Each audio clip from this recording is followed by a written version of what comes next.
Second paragraph, last sentence. The divine spark within you is always consolidating into awareness or fragmenting into the awareness of the created. This power is flowing into your consciousness. It never stops. You're like a channel that it flows to and through. You can even photograph it leaving your body. It flows into the crown of your head and it circulates through you. As it comes into the crown of your head, it's perfect. What are you going to do with it? Are you going to do it to raise your consciousness into a greater awareness? Oh, now I see. Do you remember when you were a kid in school and they were teaching mathematics and they went from, I don't know, just basic math to decimals and then to fractions with decimals? You think, oh, how the hell am I going to do this? You know, and there's always a couple of kids in the class that you hate, and they just knock it off like that. But you're not one of them. And I was always the half of the class that made the other half look good. But the teacher would come down and say, let me help you. And they give you a little private tutoring. And they'll put a question down, and they'll say, now here, this is how you do it. You put this here, you put the dot here. Okay? And they do it in front of you. You got it? And you don't know what, you don't say yes or no, you don't know. You're so nervous. And then you put another one down, now you do this one, and you just look at it. Just, well, let me do it again. And so they go through it again, they explain it again. You still don't got it. You just don't got it. Teacher does it again. And you say, oh, now I see. Now I have the conscious awareness. I can do it. I am aware. See, that's all we lack is awareness. Well, let's look at this line again. This is an important line. The divine spark within you. It's within you. It's the essence of who you are.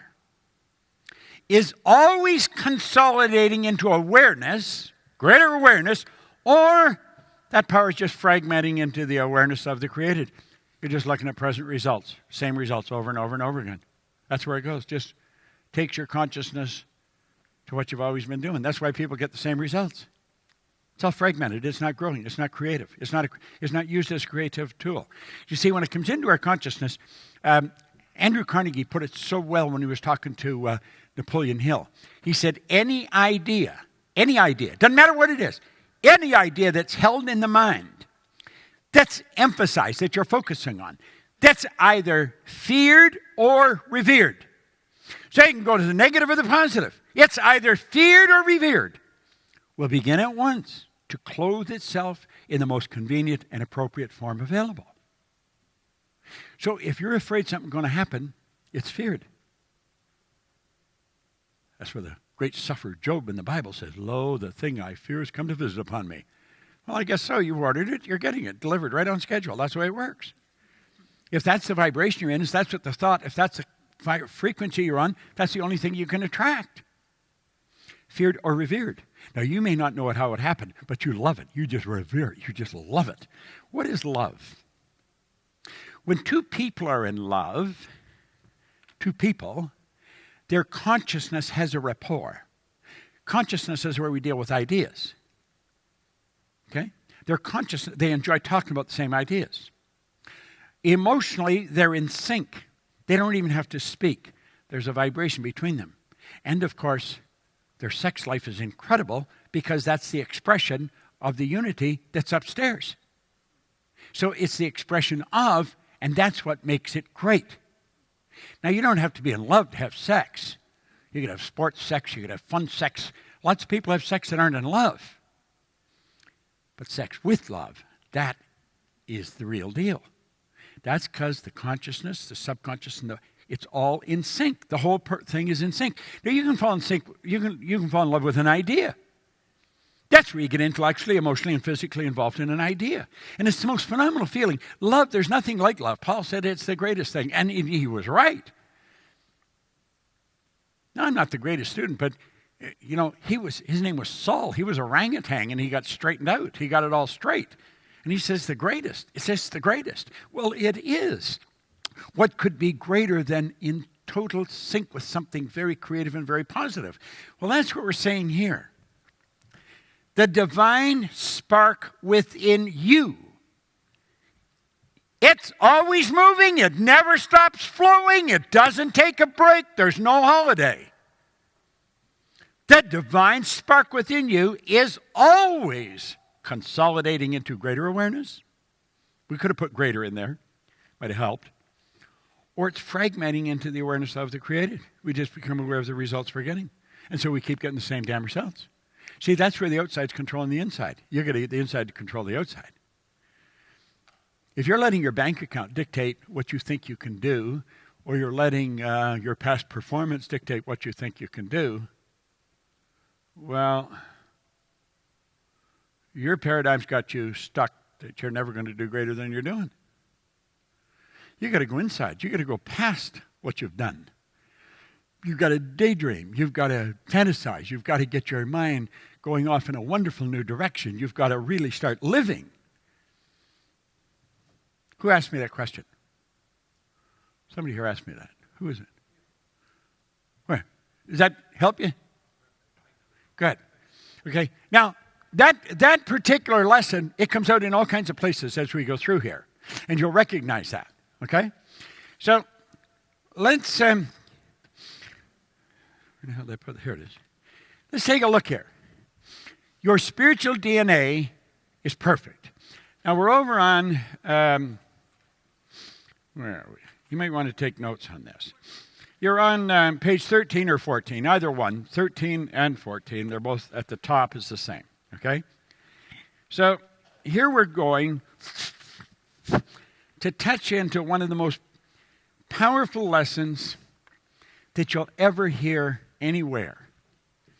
Your spiritual DNA is perfect. So right at the core of your being is perfection. It's there. Will you ever bring it all to the surface? Unlikely. But if you keep working at bringing it to the surface because you know it's there, then you're going to keep getting better results. You watch it in your craft. People getting better and better and better and better. And it just gets so, like I was talking to a demo today about George C. Scott. He was one of my favorite actors. The guy was absolutely incredible. You watch the movie Patton, and he believed he was a general in Napoleon's army. He says, I remember, he's talking to himself. He said, I remember, we were out there, it was right down there. We were fighting the carcinogenics, I remember. Yeah. And you see his eyes and everything. The guy was phenomenal. Absolutely great actors. Lived it. They're in it. They're living it. They're not acting. They're living it. Well, I think I enjoy watching great actors. I don't watch many movies. I watch the same ones over and over and over and over and over. Like I like watching Peter O'Toole.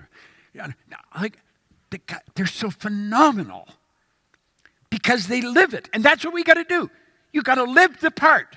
You've got to start at the end, work from there. You got to see yourself already there. You've already got that award. Guess not, you're going to get it. You got it. Do you see, when you really understand this, it has to manifest. Must. Now we're saying here, any idea that's held in the mind, that's emphasized, that's feared or revered. So there you go, the negative, the positive. It's the law of polarity, law of opposites. There's an inside and outside, an up and down, hot or cold. Well, nothing's positive or negative except your thinking makes it so. So it's your perception. It's how you're looking at it. Now, if you're looking at it with a very shallow awareness, you'll probably look at the negative because that's what we're programmed to look at. But understand this. Your real core of you, and I don't care what you've done. You could have screwed up right up till today. That doesn't make any difference. The essence of you is perfect. It doesn't require any modification, and it doesn't require any improvement. So if you've come here to improve it, modify it, you're wasting your time. It's already perfect. That's not why you're here. You're here to become aware of the perfection that you've already got in you. Now, the awareness will come in degrees. And the degrees express itself in various different ways. In awards, like you're talking in your industry. In the money you're earning. In the number of sales. It comes in different ways. The results always tell the truth. By their fruits, you'll know them. You see? So you can always tell where their mind is. But understand this. You're not coming to improve you because you're already perfect. How can you improve perfection? You're perfect. Every religion tells you that. Do you know what our problem is? We don't believe it. Oh, that's a religious idea. No, that's a scientific truth. There is perfection within you. We don't need to improve it. We don't need to modify it. What we do, we have to become aware of it. And that's all we're doing here. That's all I could hope to do for you, is help you to become aware. Kim, how much were you earning when you first met us? $35,000 a year. And how long have you been with us? Nearly 2 years. What's the best you've earned in a year now? $350,000. From what? She didn't multiply it by 10. She multiplied it by 100. You know, from $35,000 to $350,000. How does a person do that? She never got that much smarter. She's not that much better looking. She didn't get any bigger. So how come? She became aware that she was capable of earning $330,000. That's all.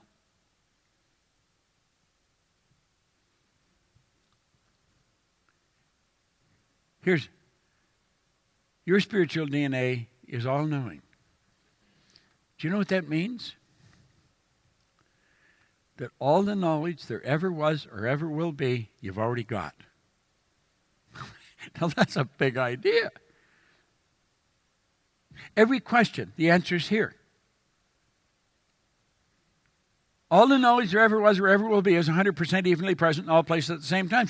All religions teach that. Science teaches that. All the knowledge there ever was or ever will be is 100% evenly present in all places at the same time, because that's spirit. Spirit's all-knowing. Spirit is all-knowing. You're spirit, so you're all-knowing. What do you lack? Awareness. You're just not aware of what you've got. So you see, when you ask a question, the answer's there. When you pose the question to universal intelligence, the answer's there. How does it come? Intuition. You just know. You just know. And you know you know. I'm extremely intuitive. I could walk by you and tell you exactly. I could scare you with the things I know about you. And because everything goes on the inside, shows on the outside, you don't hide anything. You see? We've got phenomenal tools, phenomenal powers. It's all-knowing, all the knowledge. All the knowledge you need to do anything you want to do is already here. So do you see, the fact that you don't know how to do it is irrelevant. That fact that you know how to do it, you're going to learn how to do it. How? By asking yourself questions. How do I overcome this? How do I overcome that? And if you've got a big problem, you've got a big opportunity. I remember one time, my wife and 3 kids were in a 1-bedroom apartment here in Toronto with my mother. I was in Chicago staying at the Hyatt. I could not come back to Canada. They wouldn't let me come back. I was waiting for a green card. And because of the rules are, I couldn't come back into Canada. I couldn't leave the United States. I could go anywhere in the States, but I couldn't leave the States. You say, well, why do they have that? I don't know why they have it. It's the government. But anyway. But I sold the house and everything. She was only supposed to be there for about a week or 10 days. 3 months later, I'd be getting a phone call. I need you to get me out of here. And I remember I was in a board meeting with Lloyd Conant, and Lloyd said, I think Bob's probably the most fortunate guy in the company. I think he's got the biggest opportunity. I heard about he's got the biggest problem of anybody in the company. I can still hear him saying that. But that's the way it is. If you've got a big problem, you've got a big opportunity. Because you see the answer, how do I solve the problem? Well, the answer to solve the problem's here, but you've got to understand the answer's here. You do not let the problem weigh you down. You spend your time being creative, looking into places and expecting the answer, but be tuned into your feelings. Because it comes in the form of a feeling. That's your intuitive factor. Intuition is a mental faculty that enables you to tap into universal intelligence and pick up vibration. It's all powerful. You will have all the power you need. I don't know where I'm going to get the energy. You don't get energy, you release energy. You've already got the energy. It's all powerful. Your spirit's all powerful. Your spirit, so you're all powerful. You don't have to wonder where the energy is going to come from. Desire is the triggering mechanism to release the energy. When you got the desire, the juice is there. You'll run and you won't get weary. That's the way it works. Now, I know you understand what I'm saying. Yet it's ever present. Doesn't matter where you are. It's there. All the knowledge is there. Doesn't matter. You could be here in Toronto. You could be in LA. You could be in Yokohama. It doesn't matter where you are. It's ever present. It's evenly present in all places at the same time. I work with Edgar Mitchell, the captain of the lunar landing module on one of the Apollo flights. He was doing thought transference exercise with Alan Sherman from the other side of the moon. The other side of the moon is just as close as you are to me. Because there's no time or space in mind. You see? Ever present. So you get all the knowledge, you get all the power. Doesn't matter where you are. You could be underwater. You could be in a plane. You could be laying in bed. You could be walking down the street. You sit on a toilet. All the power's there with you. This is important we understand this. We are never without the power. You're never without the knowledge. You're never without everything you need. Now look. That's the real you. Are you truly who you pretend to be? No, it's just me. Just me.